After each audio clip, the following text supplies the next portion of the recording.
Cool. Hello, everyone. I'm Kim Mack. Welcome to the 9th event in the fall 2021, winter 2022 iteration of the Popular Music Books and Process series, a collaboration between the Journal of Popular Music Studies, IASPM US, and the POP Conference. As always, thank you to my co-organizers, Eric Weisbard and Carl Wilson.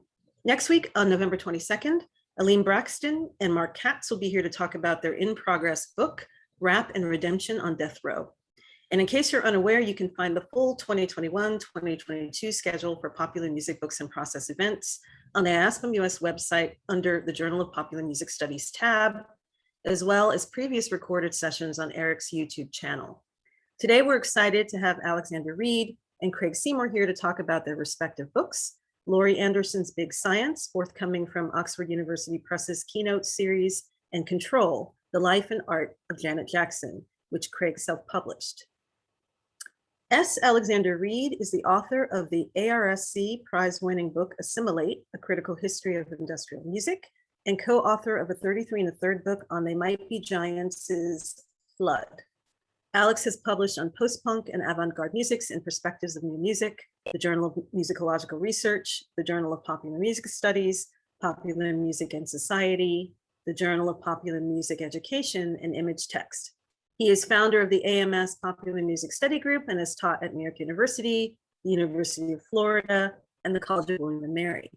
He's now Associate Professor of Music at Ithaca College. He holds a doctorate from the University of Pittsburgh.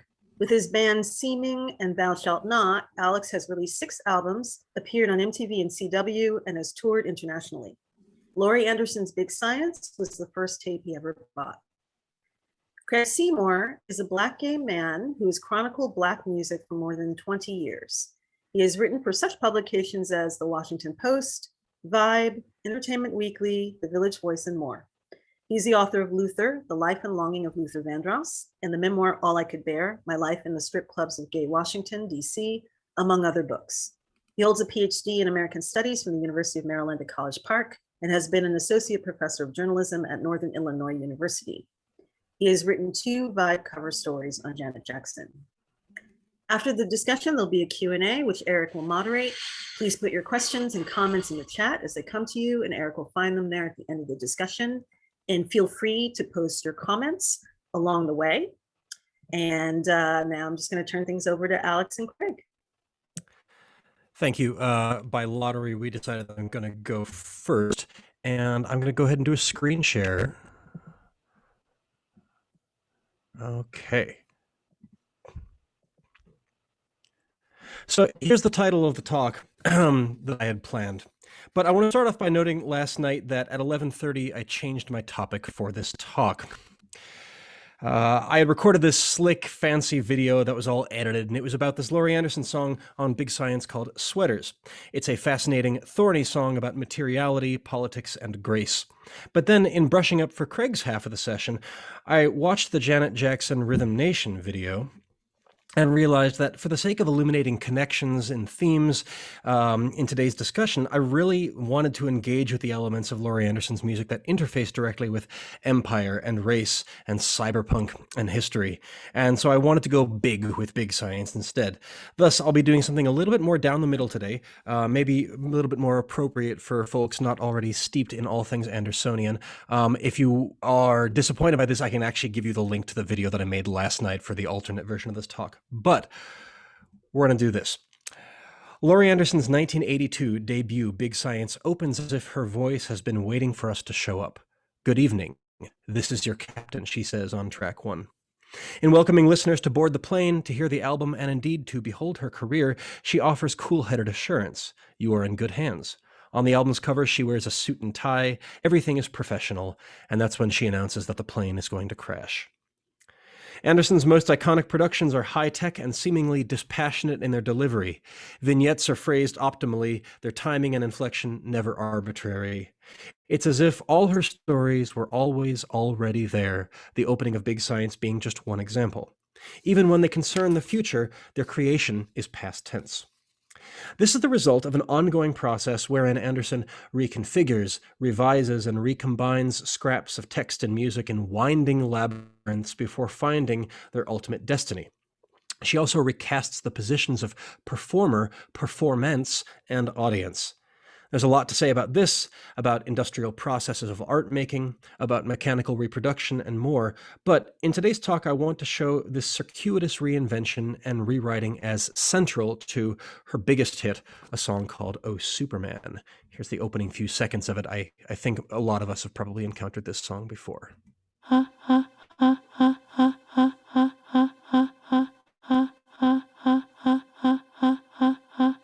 Oh, Superman.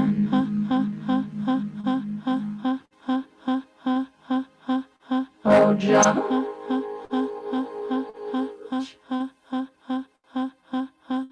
Oh, Mom and Dad. Mom and Dad.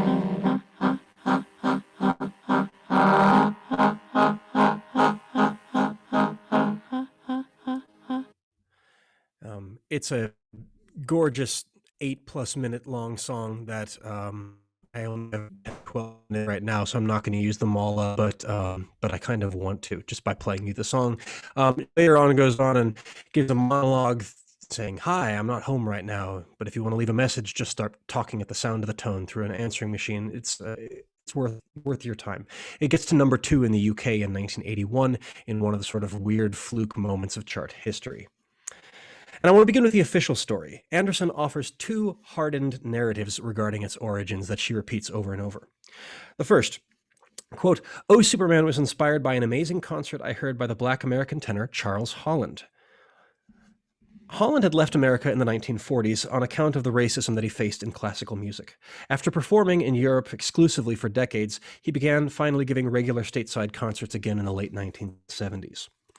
Charles was really nervous, Anderson continues. He kept dropping the music paper, dropping his glasses. Finally, he began to sing "Au Souverain" by Massenet from the opera Les Cid, basically a prayer for help, unquote. Within the opera, "Au Souverain, au Juge, au Père," composed 1885, marks the vigil of protagonist Rodrigo before a near unwinnable battle to reclaim Spanish lands from Moorish rule. This is what it sounds like.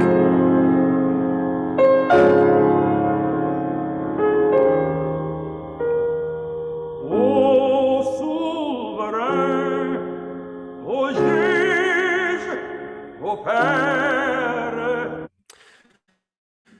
That's him singing that. And I've gone to pretty extreme lengths to find the date, poster, and program for this concert. This is all original research. None of this has ever been talked about. Taruskin's off by 3 years on the date of the concert and all this sorts of fun stuff. But found it. This was Friday, April 25th, 1980, which was also the day that the news lit up with stories of Operation Eagle Claw, a failed U.S. attempt to free 52 embassy staff held hostage in Iran. And this event globally was the second official story that Anderson tells about the inspiration behind the song. President Carter had initially approved an 8-helicopter rescue mission, but called it off when only 5 helicopters were deemed operational.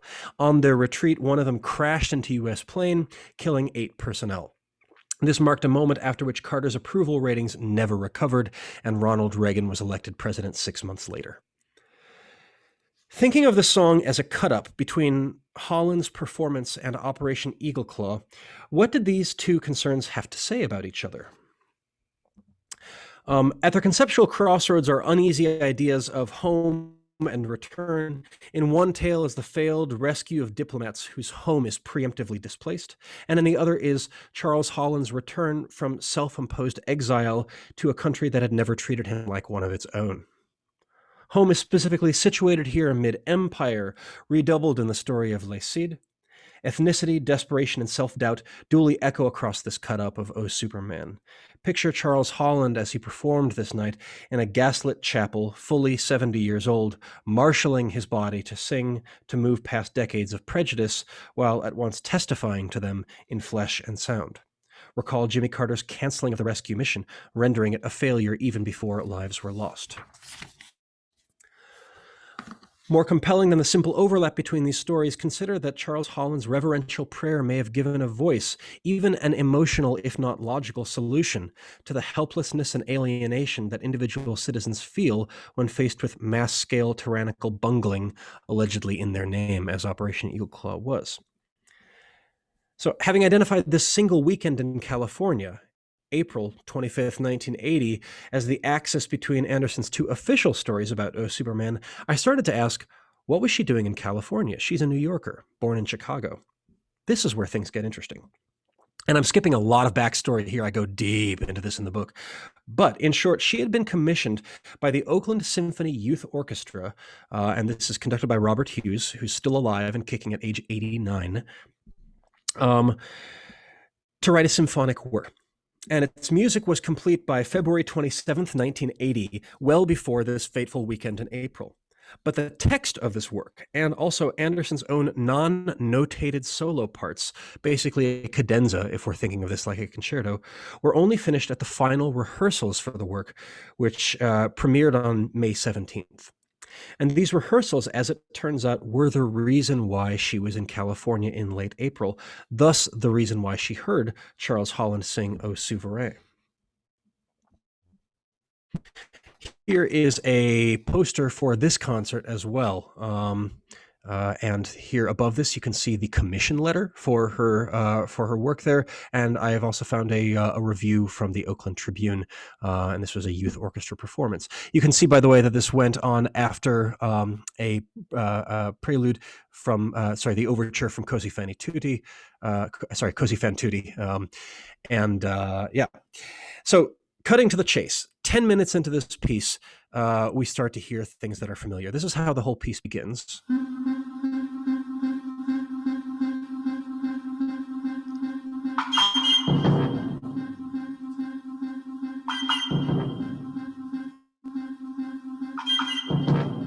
In this dream, I'm in this dark forest. Lots of pine trees. And then 10 minutes into it, we get to a part that is not in the score, a 6-minute cadenza not in the score. And this is what happens that night on the sole performance that this piece has ever received.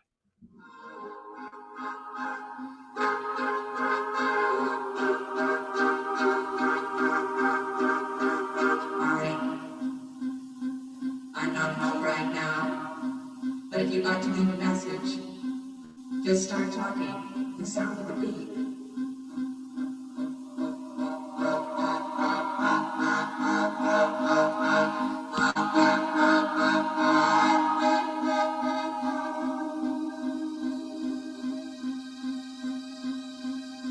The voice said, neither snow nor rain, nor gloom of night. Okay. So this movement was called I Can Draw You So That You Have No Ears. It contained the telltale middle C ha ha ha pulse and its fast stuttered E-flat loop. It contained the bird songs, the synthesizers that you know from O Superman, the chord alternation between C minor and A flat. There's also some things that don't show up in O Superman. For example, this jaggedly chromatic brass loop and also a lot of extended percussion. The rendition also notably lacks the opening melody, and with it any lyrical reference to Mom or Superman. But the lyrics do have the planes, Made in America, and also The Hand That Takes, as well as the U.S. Postal Creed, which she'd been wanting to use in a song for some time. The early lyric also included a chorus hook on the line, "Do you want to go home?" which she sheds from O Superman, but it does show up as a lyric later on her songs Private Property and Say Hello. After she performed this mesmerizing 6-minute solo interlude, the jagged brass and percussion riffs returned to close the movement. Confounding this unofficial story of the song's origins, this performance on May 17th, 1980 was itself already a retooling of a previous draft. So B. George, the guy who would later on premiere the song on the BBC 1 year later, had organized a fundraising concert at Irving Plaza in New York on May 11th, 6 days earlier, featuring Laurie Anderson. Here's a flyer for that. As Roma Baran, the producer of Big Science, recalls, Laurie was always a little nervous about New York audiences being particularly picky. She wanted to make sure that she had something new and just wasn't doing the same stuff as the last shows. So she sat up most of the night and wrote. On the night in question, most likely May 8th or 9th, Anderson loosely adapted and set the opening of Au Souverain by Massenet, still fresh in her mind from 2 weeks earlier, to the pulsing ha that she developed for the Oakland Youth Symphony, but which they had not yet performed. Again, this is between their last rehearsals and the premiere. Robert Coe, a close friend of hers and a writer, was there with her that night. He told me that the first bits of the text came quickly, but upon writing the lyric, "This is the hand," quote, Laurie decided that the hand needed some stage business, so she stopped playing and cut out a circle of cardboard with scissors, and she sets it up in front of a carousel slide projector that throws a beam of light. I helped her figure out where to stand so that her flexing forearm and bicep filled in the circle, and this is the cover art for the single, unquote. A draft of the lyric emerged in one session, its swiftness owing perhaps to the strange brew of Operation Eagle Claw and the Charles Holland concert that had been fermenting for 2 weeks in her head, awaiting some compounding poesis. Thus, the music, lyric, and its famous hand choreography came together in time for the benefit concert, and she debuted Oh Superman at Irving Plaza, May 11th, 1980, which is Mother's Day. There are still mysteries as about why her text in the orchestral version in California lacks some of the signature features of Oh Superman that she had sung in New York less than a week earlier. Was the orchestral version so full of ideas that importing Massenet would gild the lily, or, as I suspect, was she wanting to differentiate the pieces from each other? Anyhow, there's a lot more to say about this story, and I'm so excited to have our upcoming discussion get into many into questions of meaning and maybe questions of the maternal or the mechanical or just the 80s. I can say that if you want to, you can read about this and much, much more in my new book, Laurie Anderson's Big Science, due out December 10th with Oxford University Press. I think I saw Norm Hershey here. Thank you, Norm, for guiding this book into existence. And thank you to the organizers of this panel for inviting me. Take care, y'all. Thanks.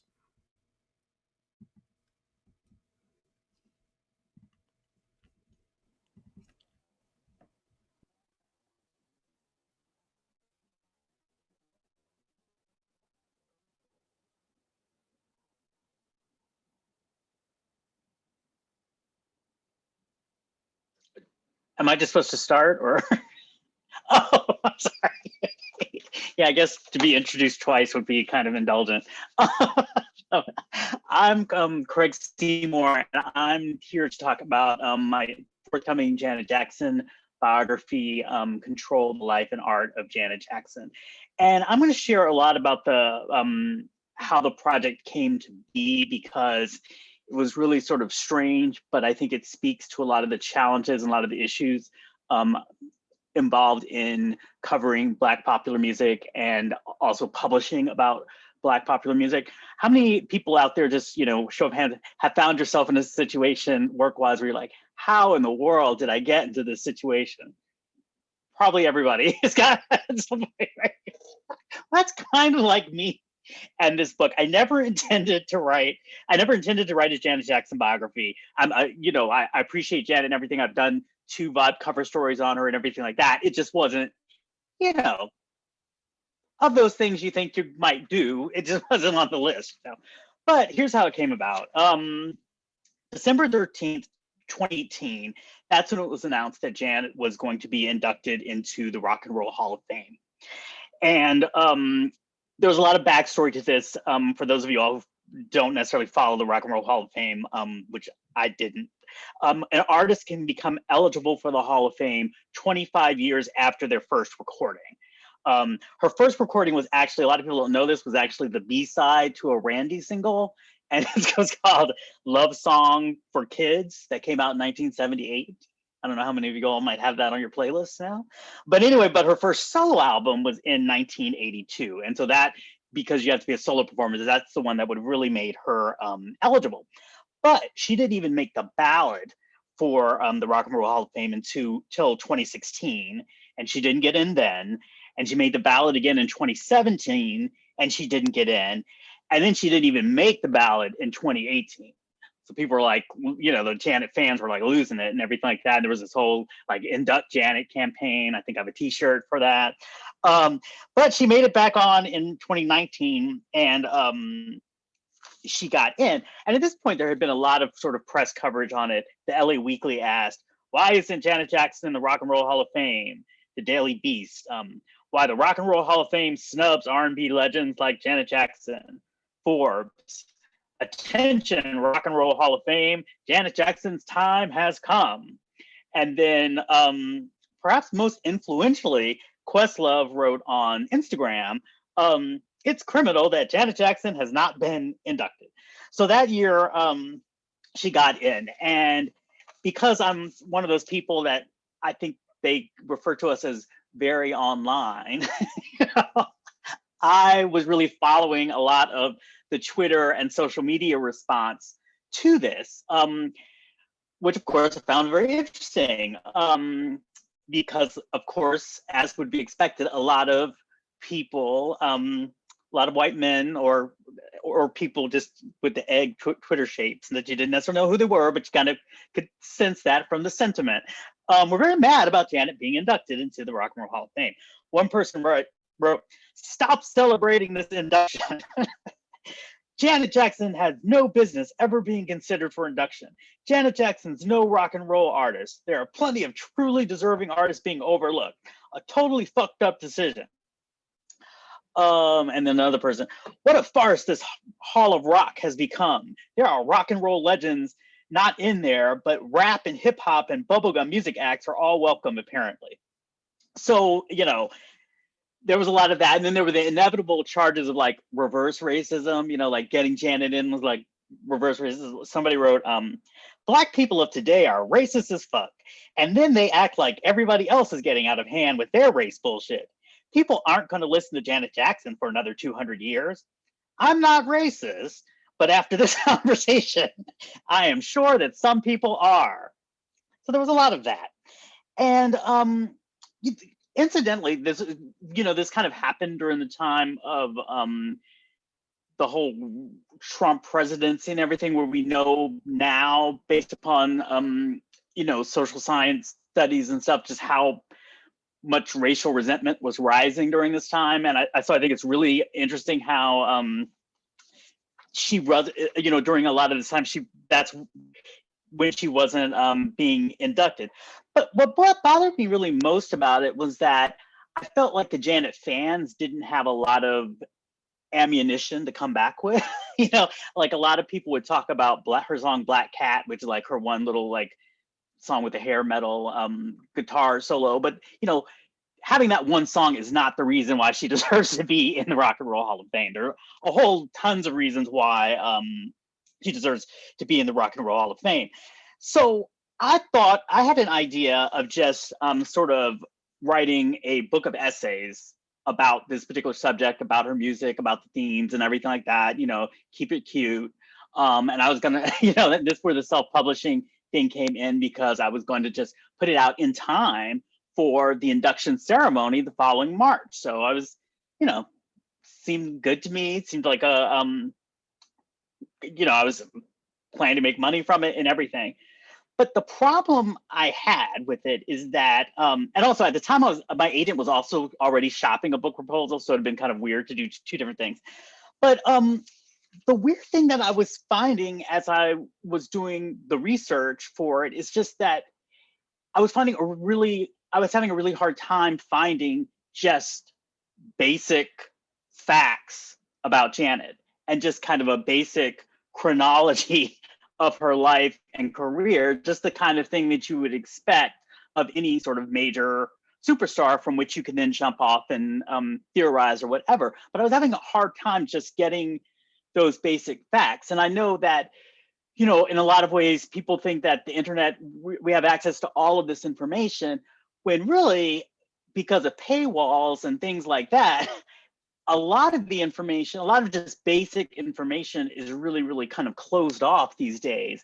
And so I was kind of having this thing of like, I was coming up with all of this research and it didn't really fit some of the essays that I wanted to write. But then I was kind of like, but this needs to be out there because there's no way for people need to know this story. It's important for there to be biographies on important pop culture figures. And of course, there have been tons on Madonna, tons on Prince, tons of other people in that era, but there's only been one sort of pop biography of Janet that was released in '94, since there's been a 33 1/3 on The Velvet Rope. But I just really kind of felt this sort of, it's probably the first time in my career I felt this as like a person who writes pop music. But I mean, I really just kind of like asked myself, how could I best be of service in this moment? Like, what does the world need? Does the world need another person to just kind of pontificate about Janet? Not that there've been that many people to do that before.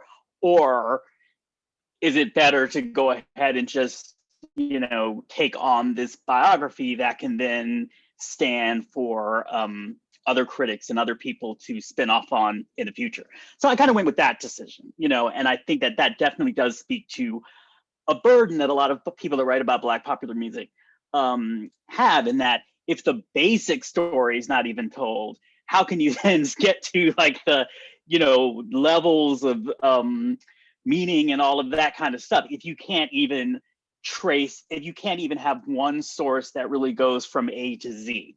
So that's kind of how I got into this situation.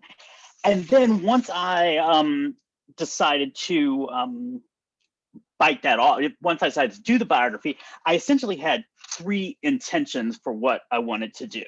And as usual, when I'm talking, I never stick to what I'm writing. So I always have to take a second to find out where I am. So the first thing was just basically the chronology, and just kind of trying to understand her life in a way that was different from the narrative that had been created since she released Control in 1986, whereas she just kind of popped the first time she'd ever done anything, any kind of artistry or anything. The first time she ever made a statement or anything happened in 1986. Anything before that's irrelevant. Don't even worry about it. Let's just go from Control onward. Because I actually, looking back at her history, you see a lot of things in her childhood that were that set things up for things that she would address later in her career. I mean, for one thing, she was on a national stage at age, I believe, was 6, doing Vegas, where her brother, when the Jackson 5 first had their Motown hit, Michael was like 11, but Janet's out there performing in Vegas at 6. So, I mean, that whole sense of having that performer instinct and wanting to entertain, that was really ingrained in her very young. And then her first acting role, I think this was really significant to what she would go on to do, because her first acting role was in Good Times, of course, one of Norman Lear's sitcoms with a social conscience, and she played an abused child named Penny who gets adopted, blah blah blah. I'm sure you've seen the MeTV reruns. But the point is, I think from very, very early on, she understood how to how to entertain and also have social awareness, because that was basically what she was doing for show upon show on Good Times. So I think very early on, that kind of sense of having a social purpose, but also entertaining, was kind of put into her. And I think we later see that manifesting in works like Rhythm Nation years later, and the way the discourse on Rhythm Nation really has to do with kind of like, a lot of times people frame it in terms of a male artist's work. Like a lot of times they frame it in terms of like Marvin Gaye and saying like, it was kind of her What's Going On and like that. And that may well have been an influence, but what I would argue is that there were certainly other factors just in her life where you could see where she was putting together social issues and entertainment. My second intention, and this is kind of related to Rhythm Nation, is just, I really wanted to put Janet in the context of Black feminist thought in general, because you have this whole feminist discourse about Madonna, this whole body of work, kind of feminist critiques of Madonna. And then now you have this whole kind of Black feminist work on Beyonce. But somehow Janet just kind of, it's just like, is missing in there. And I just sort of felt like I wanted to make that connection because this is something, because Janet has always embraced feminism since she was asked about it back. Lisa Robinson, I think, was the first person to ask her about it. And this is from Interview Magazine during the Control era. And so I guess Lisa Robinson asked her, is she feminist? And she says, a lot of people feel that feminists are strident and too straightforward, but I feel there are women who want to be in control of their lives and in particular their careers. If you want to call me a feminist for wanting those things, that's fine by me.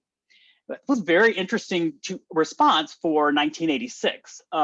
Very interesting response just in a pop context of kind of taking on something so political just in general at a time when, in the 80s, crossover was being very bland and being very middle of the road. And also particularly for a Black woman to embrace feminism, because there was a whole lot of critique in the Black community about, feminists being anti-men, anti-Black, blah, blah, blah, blah, blah. So I really wanted to show how some of the things that she was dealing with kind of go back to the history of Black feminist thought, like even back to the Combahee River collective statement. And I'll just read this real quick. The most general statement of our politics at the present time would be that we are actively committed to struggling against racial, sexual, heterosexual, and class oppression, and see our particular task, the development of an integrated analysis and practice based upon the fact that the major systems of oppression are interlocking. And I think you really can kind of see that Janet's career and her own thinking kind of parallels that train of thought. I mean, because you have Rhythm Nation, where she's talking about, we're a nation of no boundaries, no color lines, no this and that. And then we later get into where she starts dealing with, in songs like Free Zone and on the Velvet Rope, she starts dealing with issues of sexuality. So you really do get this sort of intersectional perspective on politics that goes throughout her work that is reflective of a lot of Black feminist thought.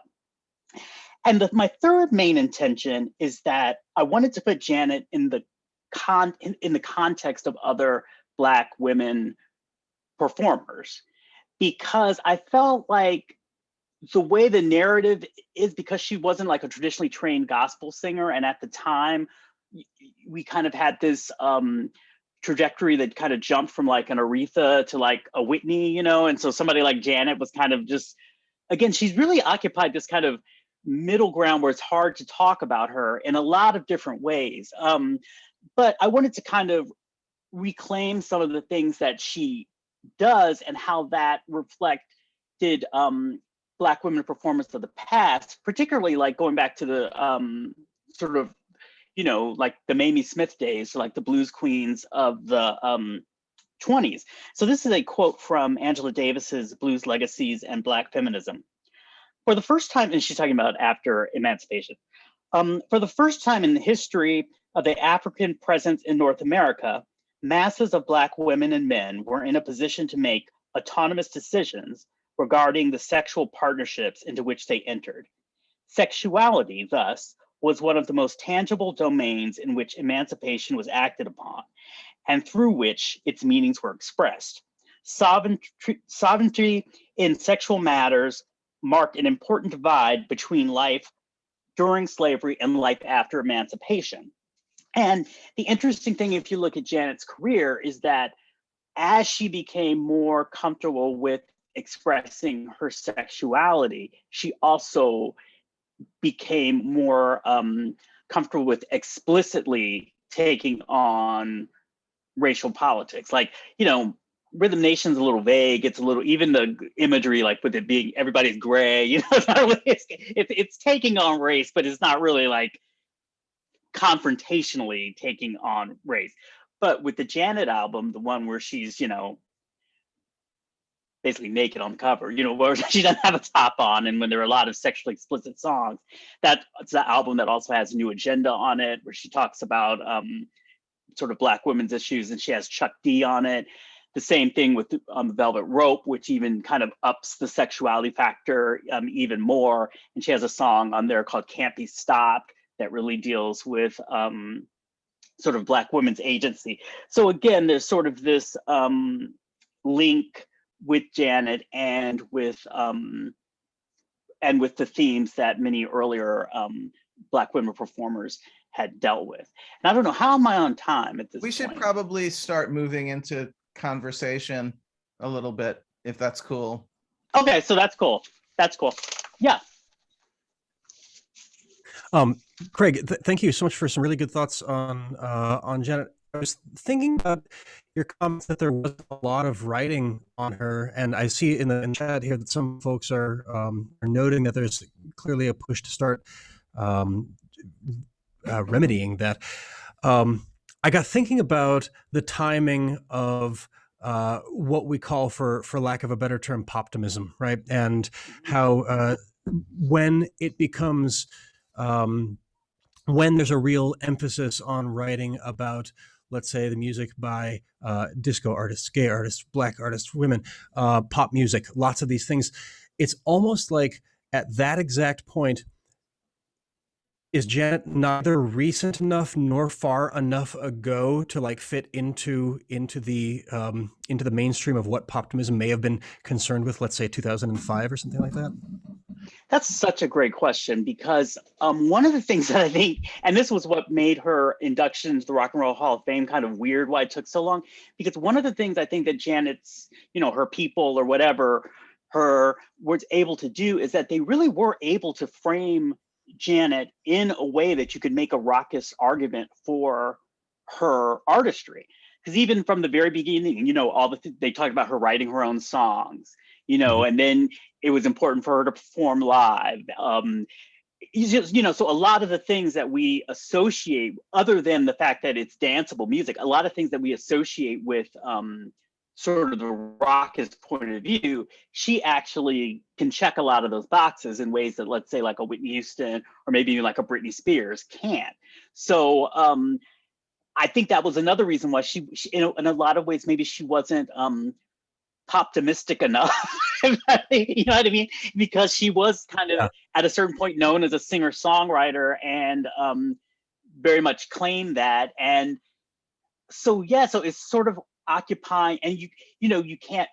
Beyonce, one of the great things about that she's done is kind of open up this conversation about who contributes to a song and who's really writing it. If you take this snippet, which is a great conversation, but Janet has always been, has largely been a collaboration with her and producers Jimmy Jam and Terry Lewis. So it's kind of different than the sort of just multiple producer paradigm that you get with a lot of the pop artists that were later, got acclaimed in the poptimist movement. Yeah, almost as if control were a major concern here. Right.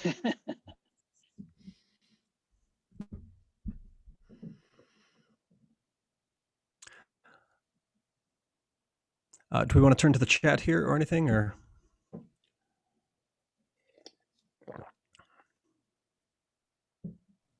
Sorry, that time I was muted when I could have easily not been. Sorry about that. Yeah, maybe I'll throw a question out to the two of you first, just to kind of invite some more questions, although we've got some, which is, I had sort of said this to folks in the description of the event. If we made the 1980s a story with Laurie Anderson and Janet Jackson more at the center than it has been to this point, does that change the ways that we might talk about popular music history? And, the Craig framing this around the Rock and Roll Hall of Fame, I think also works well with Laurie Anderson's relationship to that institution. But that doesn't have to be the only way that we think about this. So, and then Alex bringing up poptimism, a second attempt to rethink not just history, but the importance we place on different things. So these questions are already floating a little bit. And so maybe, Alex, if you want to sort of start with how, because I know that for you, having Janet Jackson in the conversation made you start to think about Laurie Anderson a little differently.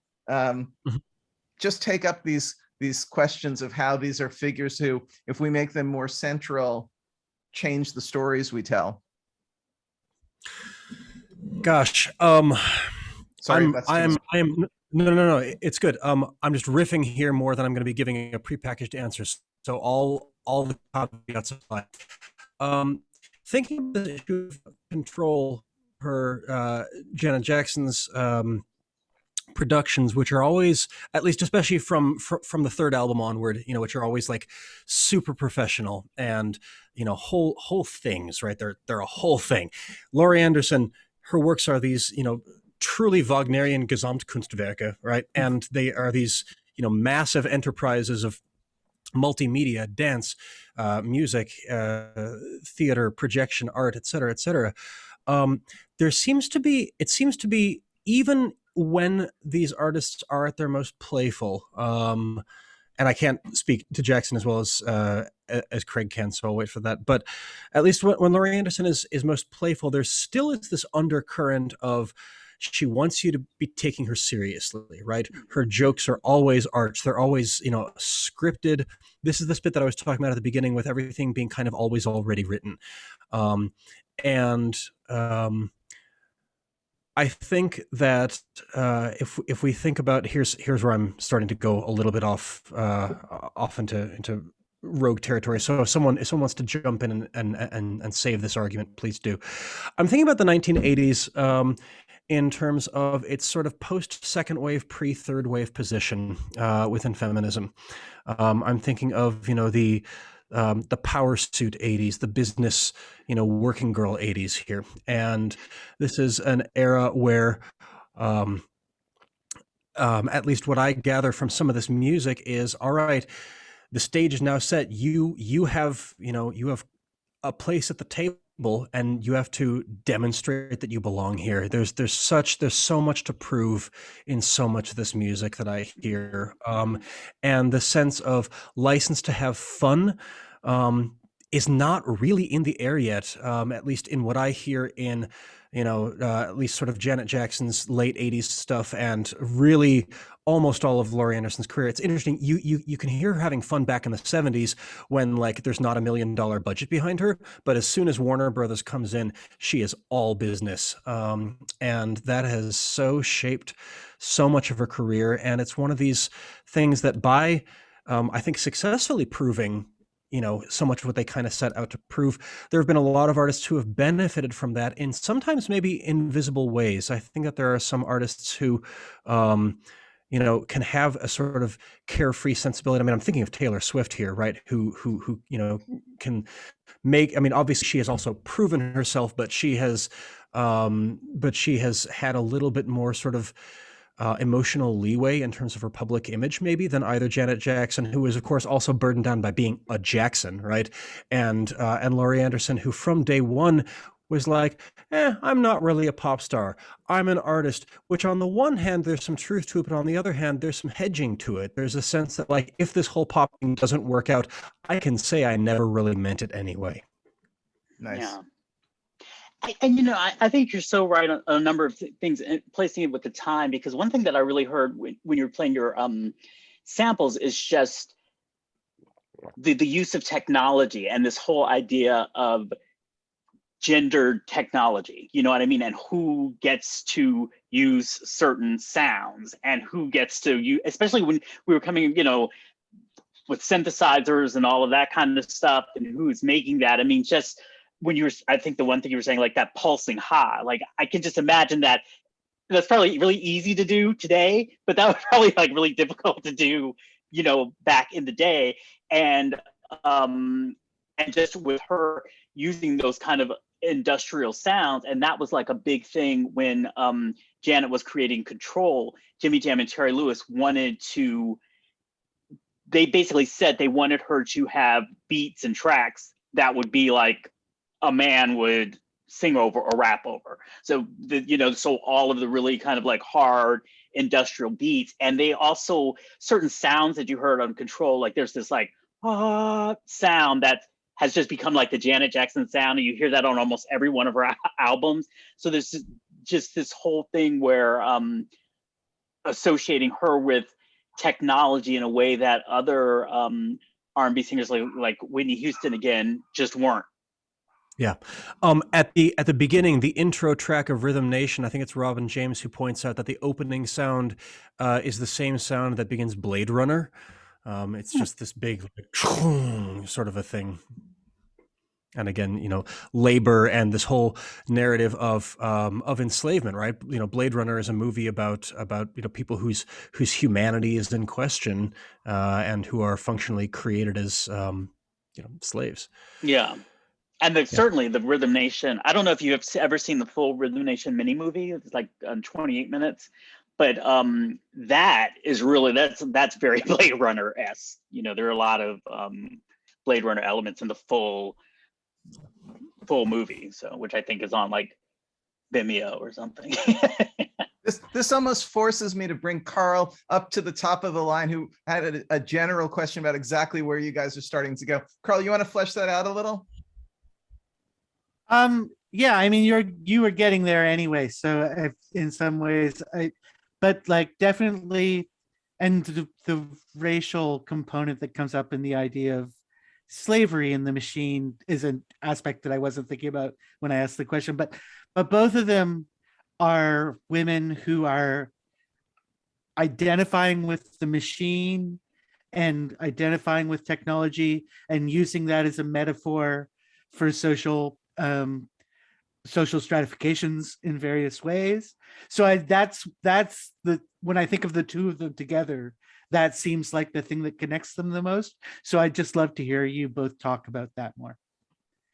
Yeah, I think that's really interesting. I mean, I because you said identifying with the machine, I think that's definitely a part of it. But then, Janet Control is is she identifying with the machine? Is she like showing mastery of the machine? And I don't know, that would be something I would have to think about, but I'm definitely interested to hear what you have to say in terms of that with Laurie Anderson. Like, do you feel like in terms of that idea of being like, are you the machine? Are you like the machine, or are you the controller of the machine? And I'm thinking of everything from Wendy Carlos to Donna Haraway here. There's so much, like when we say identifying with the machine, it's almost like, at least with Laurie Anderson, maybe she identifies with the machine in some global industrial sense, but she's more sort of taking the role, I am going to play the role tonight of the machine, P.S. I have mastery of this thing, but in doing so, I'm going to take you, the audience, out of your general position where you get to watch a thing happen, and now I'm going to make a thing happen to you. I'm taking you out of like subject and putting you into object position, and that's one of the things that I kind of mentioned at the beginning, because there's so many important directions from which to raise people's awareness of the technological, capitalist, industrial condition that we are in. And sometimes this means, someone shouting, literally, we have to rage against the machine. But sometimes, it takes the form of Bjork, playing a machine in a music video or something like that, and you start saying, "Oh wow, this is so beautiful that I'm now realizing just how guilty I am of mechanizing the humans around me or humanizing the mechanisms around me, and I should really question this line," or something like that. So it's all maybe not part of the same mission. I don't want to characterize everything from Janelle Monáe to Janet Jackson all in the same way, but gosh, the idea of technology and gender and futurity, there's been so much written about that, and it's all so worthwhile that I wouldn't dare try to summarize it all right here, right now. But yeah, there's a larger mission. Janet's always done, I mean, even to the later albums and stuff like that, there's always been a technological element in the interludes, like whether or not she has like a robot assistant or something like that she's talking to in an interlude. Hey, play this song or whatever. But I do think that it's really, I mean, given the time that she came out of, and given the fact that, especially, I mean, I think this is just the way it is in general, but just how women are often locked out of the production role and stuff, which is kind of the technology part of popular music. I think that it's interesting that she's always kind of put that incorporated that in her music. And then you see Britney doing, you know, and then of course it gets kind of amplified just as with different artists. Nice. I think Anne writes about that a little bit in terms of the robo glove in Good Booty. Okay, let me go back to many of the questions that have been asked along the way. And I'll encourage folks, if you want to, I'll just call on you because you asked a question. You can modify it to bring it up to where we're at in the conversation or revisit the specific thing. Anything's fair game. I think, John, you were first. Yeah, look, I'll try and make this brief so that people who aren't interested in harmonic analysis don't get too glazed over. And I don't even know if this is in tune, but basically, going back to Susan McClary is among the people who've talked about Oh Superman as being based on these two chords of C minor and A flat. Is that right? So you've got this, the R is on a C note, but all through the first 2/3 of the song, the melody line's cadence on the E flat.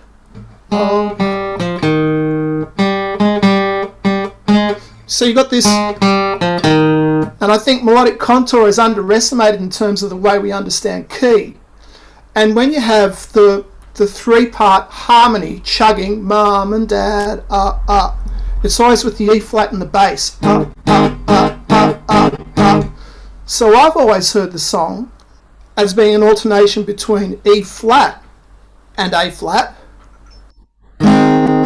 until the bass comes in towards the end. You get this machine, you know, the synthesized bass that comes in and does the C flat to A flat. And to me, this really affects the way that we interpret the song, because to me, the first 2/3 of the track are harmonically ambiguous, and they're kind of ethereal, post-human, if you like. And that gives us a kind of one sort of idea about the relationship between human and machine. And then when that C synth bass comes in towards the end, I think we get that sense of the not quite evil, but the petrochemical arms really kick in and say the machine is in control. Not just the machine in terms of a robot, but the whole petrochemical war industry. So we've got this sort of 2/3 of the song to be in this kind of ethereal, ambiguous, post-human state.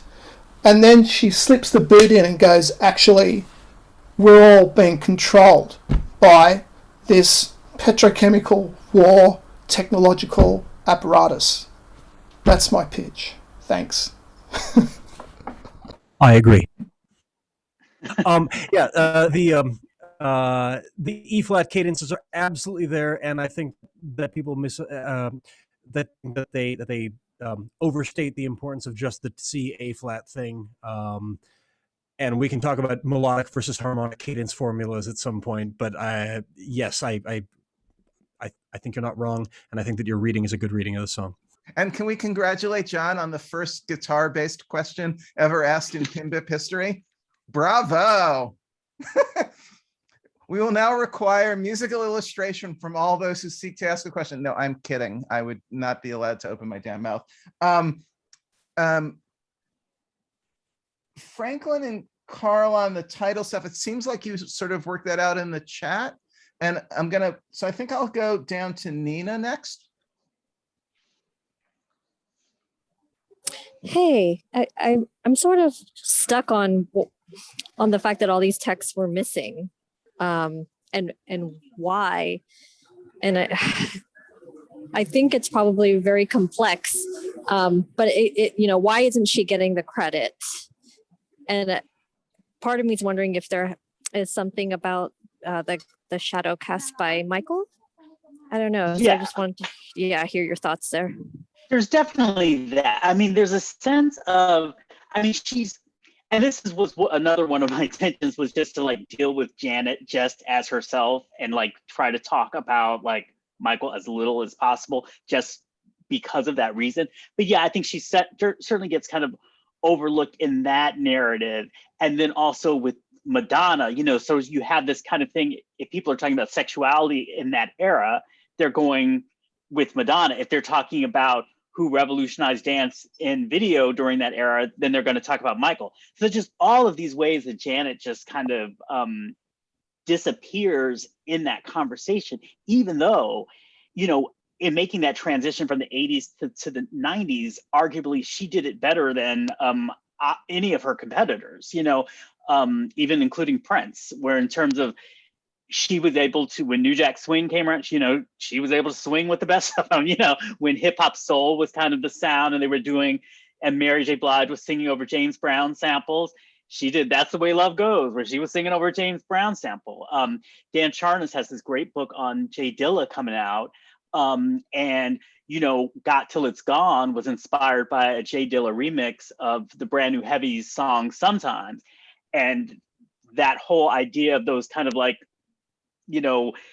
off time, weird rhythm Dilla beats entering pop music, that happened first with Got Till It's Gone and didn't really start, you didn't get like the D'Angelo stuff and the Erykah Badu stuff and the Common stuff until later. So there's a lot of stuff that she did that was so innovative. And so, but yet when you think of the 90s, the people you're going to talk about are the people that debuted in the 90s. So you're going to talk about the Mary J. Bliges, and you're going to talk about the TLCs, and you're going to talk about Aaliyah and everything like that. You're not necessarily going to, so it's kind of like,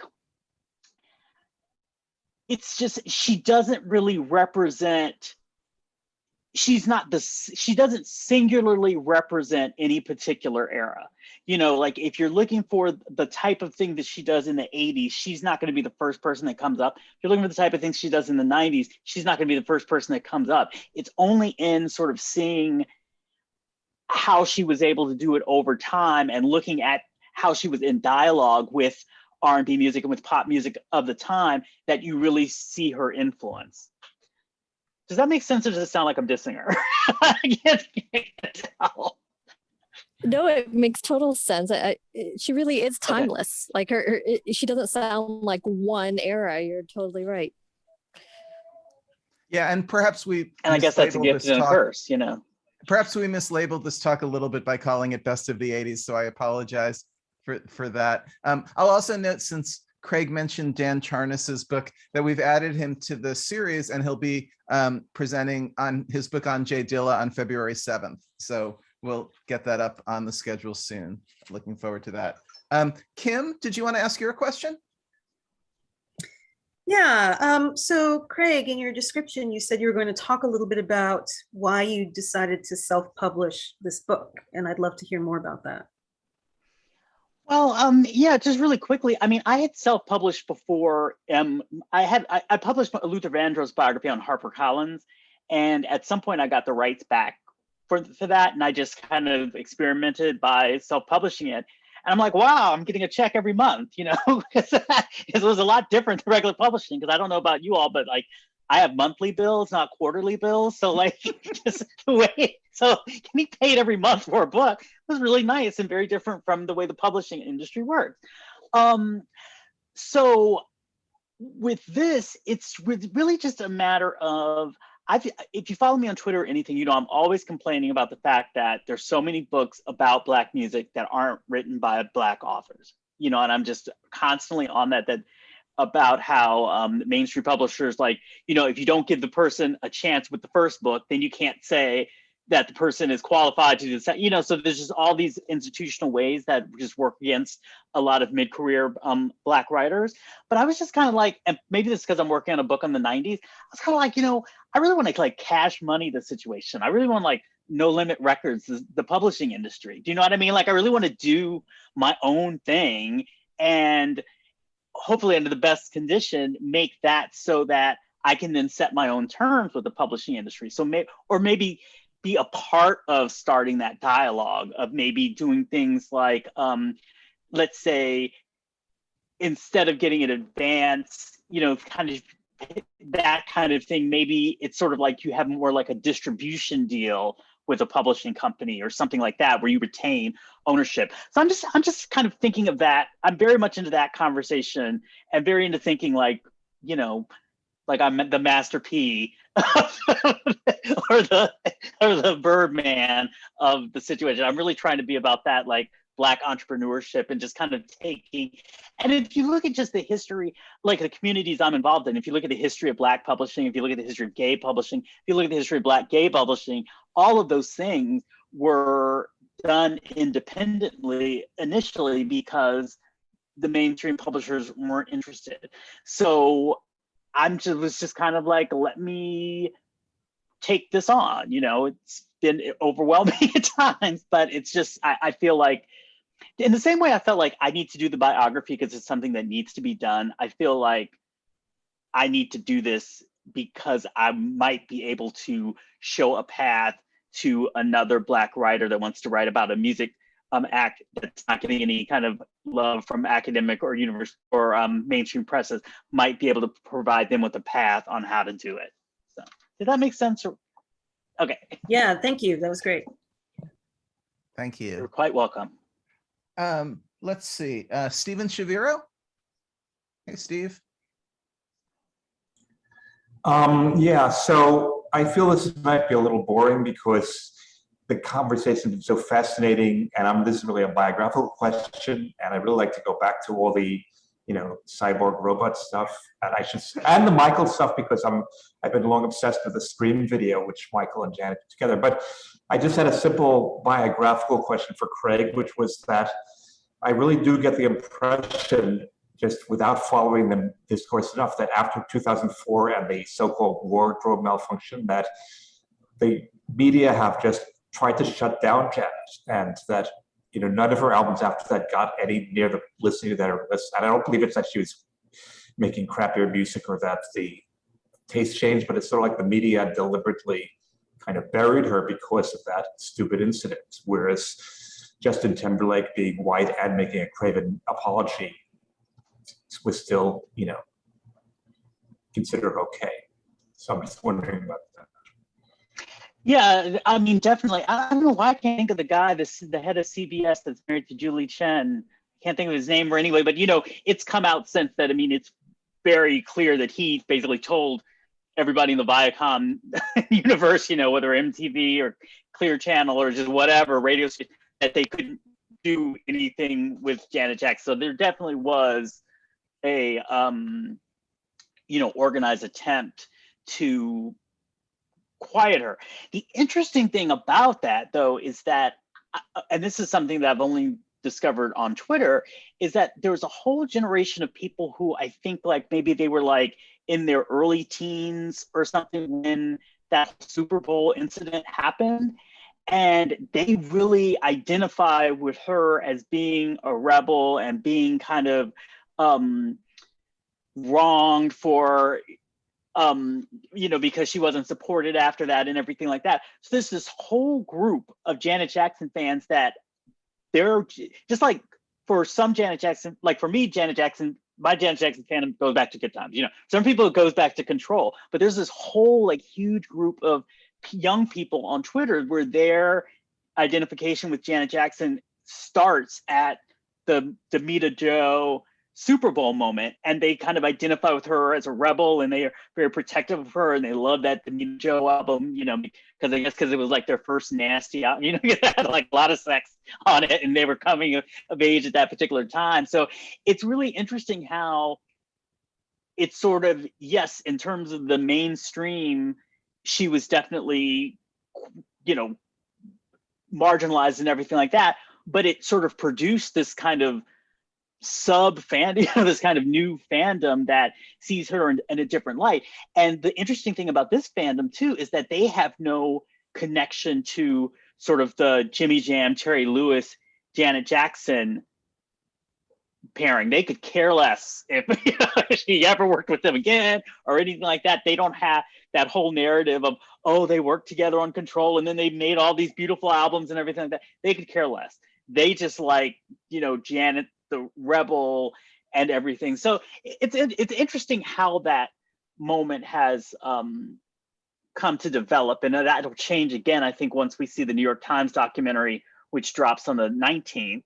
And then I think it'll change again once her documentary comes out, I think in January. She has a 2-part documentary. Well, she'll speak on it. I think all of those things will kind of change the narrative a little bit. But good God, it's been a long time. Yes, it has. Hey, Franklin, you want to come on? Yes. So the first time I heard "Oh Superman" was on the Dr. Demento show, because it was considered a kind of novelty record with the warning to pull over if you were driving.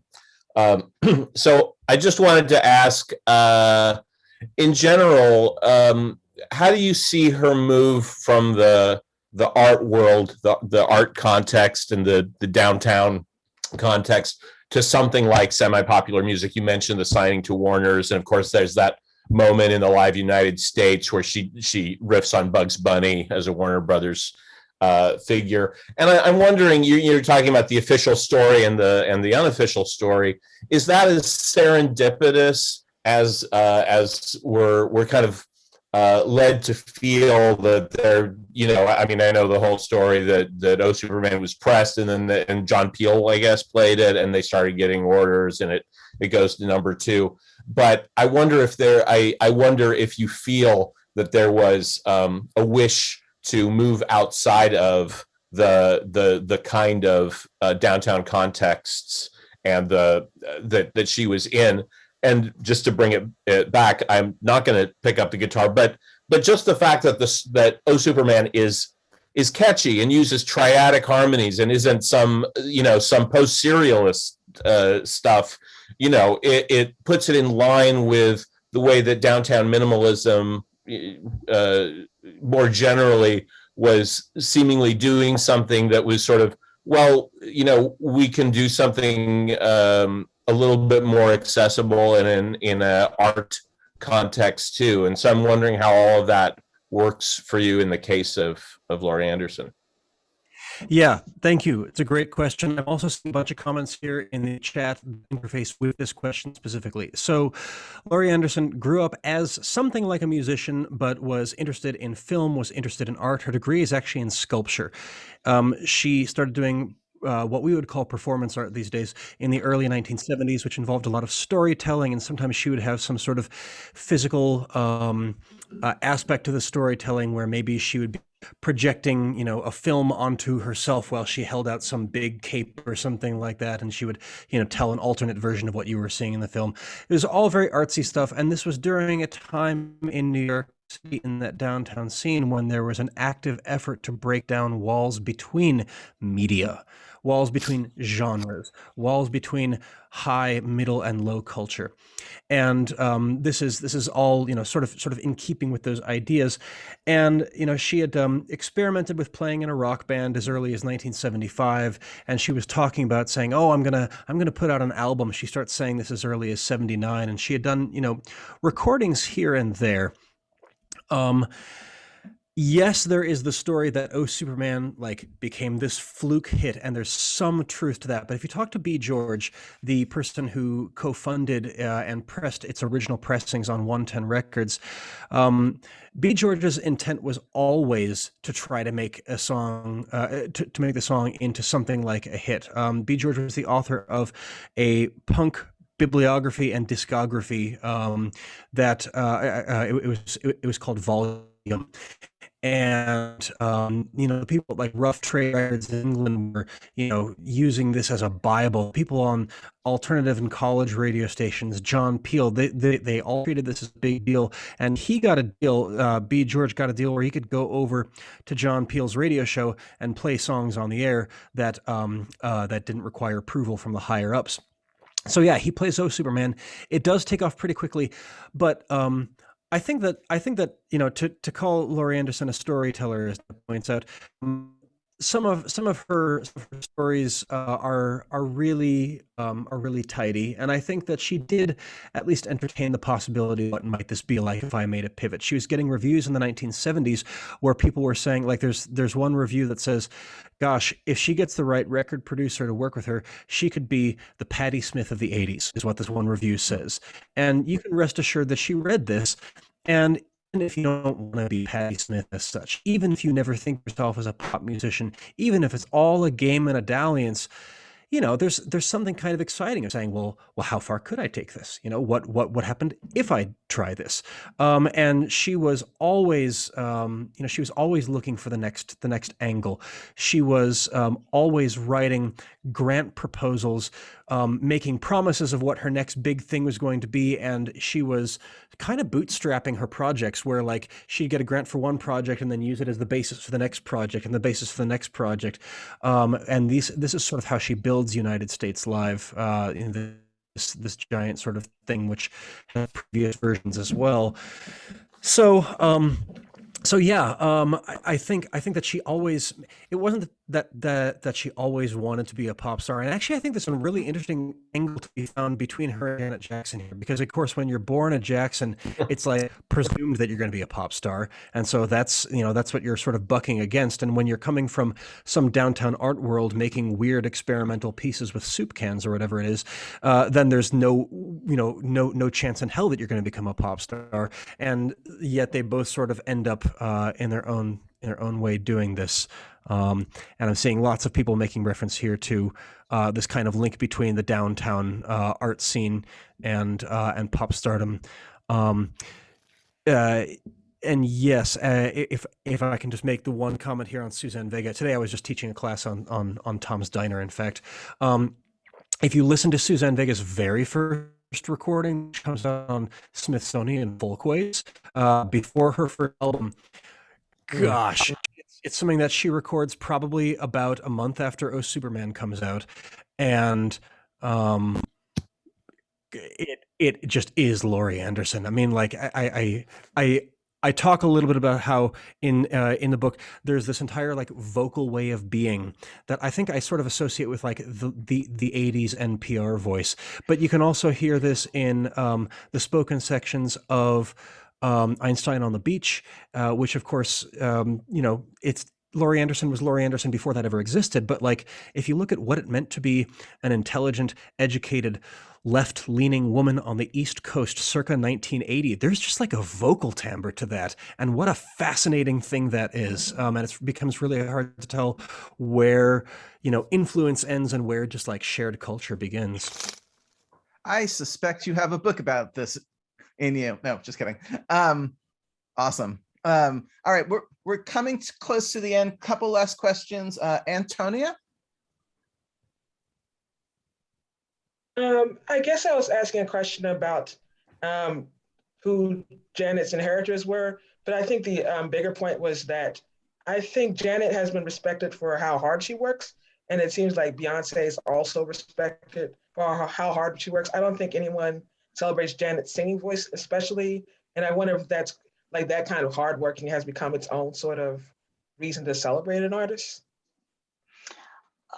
That's interesting. I think that's actually a kind of a way to dismiss them. I think like a lot of people when they don't appreciate Beyonce, they're kind of like, well, but she does work hard. You know what I mean? Like, not that she creates these films with music and all this, and like talking about all of these themes.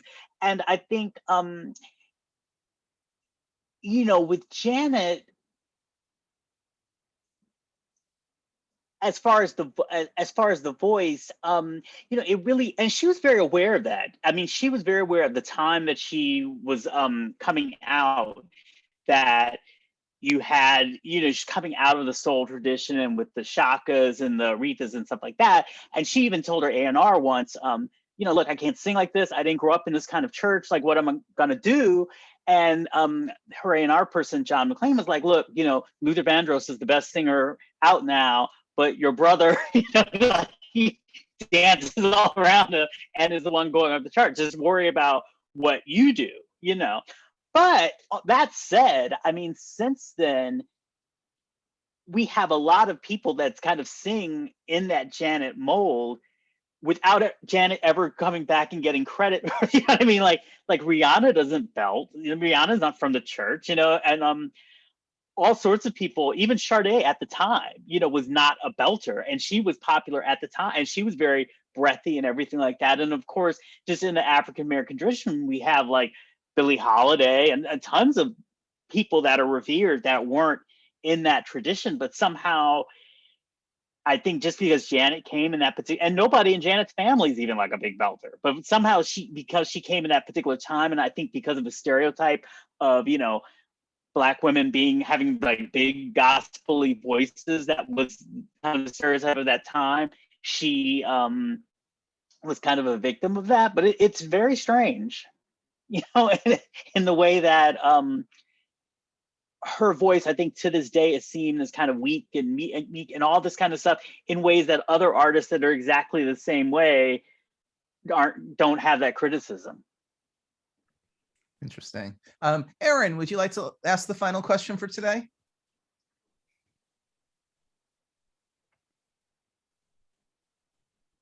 Erin?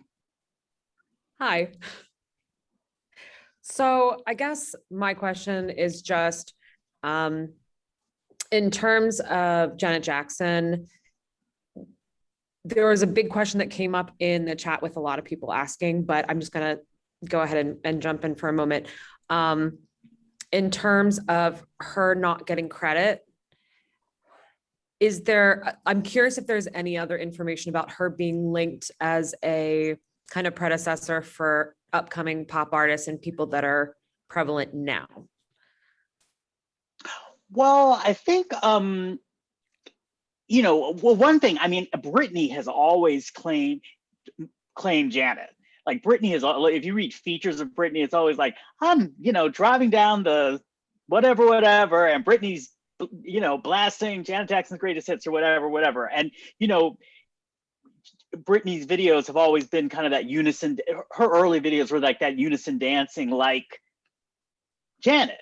But I think the media kind of like with Rolling Stone and stuff, they wanted to always pair, you know, Madonna with Britney, you know, and have that kind of link. So it was almost kind of forcing that, where I think that if it was, I